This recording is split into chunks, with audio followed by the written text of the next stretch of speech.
大家好，欢迎来到娟子美食。早餐要想快速有营养，试试这款蔬菜饼吧。准备西葫芦1根，洗净用刮板擦成细丝。胡萝卜半根就够了，也刮成丝。水开以后加点盐，淋一点食用油，倒入西葫芦和胡萝卜丝，约烫上20秒，控水捞出来。倒进盆里，用筷子抖一抖，这样散热快一些。西葫芦放凉以后，在里面放入1勺虾皮、盐、少许五香粉，淋一点食用油，将食材搅拌均匀，再往里面打入2个鸡蛋，加入1勺面粉，感觉太稀的话，再加一些面粉。面粉在这里起到粘合的作用。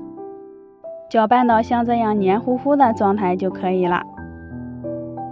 不粘锅先开小火预热，刷一层油，放入1团菜糊，用铲子整理成小圆饼的形状，薄厚均匀一点，调成中火，先煎上1分钟。底部凝固以后托起来翻下面，将另一面也煎一下。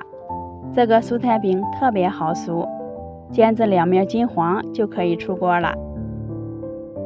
红红绿绿的，看着就很有食欲，营养丰富，早上搭配一杯牛奶，太棒了。做法简单，喜欢的朋友可以收藏起来试一下。我们下期见。